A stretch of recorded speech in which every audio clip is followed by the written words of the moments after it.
তো বন্ধুরা, এরকম কে কে গরম গরম পাতলা পাতলা এই গরমের দিনে চিকেনের ঝোল খেতে চাও বলো? তো এই রেসিপিটি কি তোমাদের চাই? তোমাদের দেখতে কেমন লাগছে? চিকেনটি নিশ্চয়ই খুব লোভনীয় লাগছে। তো এই চিকেন রেসিপিটি দেখার জন্য তোমরা ভিডিওটি লাস্ট পর্যন্ত দেখো। Hello everyone, welcome back to my blog. তো এখন আমি তোমাদের সাথে একটু চিকেন রেসিপি শেয়ার করব। তো দেখো, এখানে আমি পেঁয়াজ কেটে নিয়েছি, আর এখানে মাংসটাকে দই আর লবণ দিয়ে একটু ম্যারিনেট করে রেখেছি। তো চলো স্টার্ট করি। প্রথমে আমি তেল গরম করে নিয়েছি, তার মধ্যে দিয়ে দেবো তেজপাতা।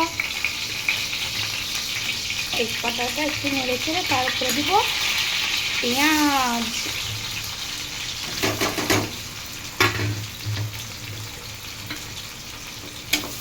তো পেঁয়াজগুলো আমি লাল লাল করে ভেজে নেব। তো তোমরা দেখতে থাকো। আমি দিব অল্প রসুন, অল্প আদা, আর এই কটা লঙ্কা। লঙ্কাগুলো ঝাল অনেক, এতেই যথেষ্ট ঝাল হয়ে যাবে। আর মাংস যেহেতু বেশি নেই, অল্পই আছে, আমি ছোট ছোট পিস করে নিয়েছি, তো মনে হচ্ছে অনেকগুলো। আর এখানে দেখতে পাচ্ছ পেঁয়াজ ভাজা হচ্ছে। পেঁয়াজগুলো আমি একদম লাল লাল করে ভেজে নেব। তার আগে এই মশলাগুলো আমি পেস্ট করে নিই। আর এর মধ্যে আমি অ্যাড করবো হচ্ছে জিরা গুঁড়া আর ধনা গুঁড়া। তো তোমরা দেখি পেস্ট করে নিয়েছি, আর এর মধ্যে 1.5 চামচ মতো জিরা গুঁড়া দিয়ে দিয়েছি। যেহেতু আমি গরমের দিন বেশি রিচ করব না, হালকা করে করব, একটু পাতলা পাতলা করে করব। আর এদিকে দেখো আমার পেঁয়াজ ভাজাটা হচ্ছেই, আর একটু লাল লাল করব। পেঁয়াজ ভাজাটা আর একটু লাল লাল হবে, তারপরে মশলা অ্যাড করব, তারপরে চিকেন দিয়ে তখন। তো পেঁয়াজটা ভাজা হয়ে গেছে, এবার আমি এই মশলাটা এর মধ্যে অ্যাড করে দেবো। এক হাতে মোবাইল ধরে এক হাতে মশলা অ্যাড করছি না, একটু অসুবিধে হচ্ছে। যাই হোক, একটু জল দিয়ে দিলাম। এবার আমি মশলাটাকে ভালো করে কষিয়ে নেব। আর আমি মাংসটা যেহেতু লবণ দিয়ে ম্যারিনেট করেছি, লবণ আর দই দিয়ে, তার জন্য আমি এর মশলাতে এখন লবণ দিব না। এর মধ্যে পরিমাণ মতো দিয়ে দিলাম হলুদ, আর দেবো হচ্ছে রঙের জন্য কাশ্মীরি মির্চ।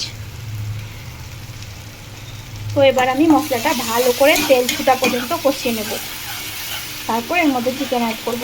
তোমরা দেখতেই পাচ্ছ মশলা থেকে তেল ছেড়ে এসেছে। এরপরে আমি দিব হচ্ছে চিকেন, ম্যারিনেট করে রাখা চিকেনটা দিয়ে দিব। আর এই চিকেনটা দেওয়ার পর খুব ভালো করে এটাকে কষিয়ে নিব। অবশ্যই এটাতেও তেল ছেড়ে আসবে, ততক্ষণ পর্যন্ত এটাকেও কষিয়ে নেব। তাহলে চলো এটাকে আমি কষাতে থাকি, তোমরা কিন্তু লাস্ট পর্যন্ত অবশ্যই ভিডিও দেখো। চিকেনটার কি সুন্দর কালার এসেছে, আর এর মধ্যে তেলও ছাড়তে লেগেছে, কিন্তু আমি আরও চিকেনটা কষাবো, তাহলে টেস্ট দেখো। এবার সম্পূর্ণভাবে মাংস থেকে কিন্তু তেল বেরিয়ে এসেছে। আমার মাংসটা একদম পারফেক্টভাবে কষানো হয়ে গেছে। তো এবার আমি এর মধ্যে দিয়ে দিব হচ্ছে জল। পরিমাণ মতন দিয়ে দিলাম হচ্ছে জল, এর থেকে বেশি জল দেব না। এর মধ্যেই চিকেন সেদ্ধ হয়ে যাবে, আর বেশ ঝোল ঝোল হয়ে যাবে। আসলে দেখো পাতলা গ্রেভি হয়েছে, তো আমাকে এর মধ্যে চিকেনটা সেদ্ধ করে নিতে হবে। তো আমি এটাকে ঢাকা দিয়ে একদম লো ফ্লেমে সেদ্ধ করে নেব। আমার চিকেনটা একদম প্রায় হয়ে এসেছে। আমি এর মধ্যে দিয়ে দেবো হচ্ছে ধনার পাতা, যেটা স্বাদটা দ্বিগুণ বাড়িয়ে তুলবে, খেতেও অনেক টেস্টি লাগবে। তো দিয়ে দিলাম হচ্ছে ধনার পাতা। আর সব থেকে লাস্টে যেটা যাবে সেটা হচ্ছে গরম মশলা।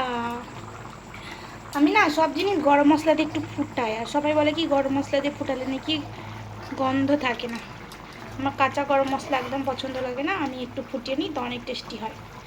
চিকেন ডান। কেমন হয়েছে অবশ্যই বলিও।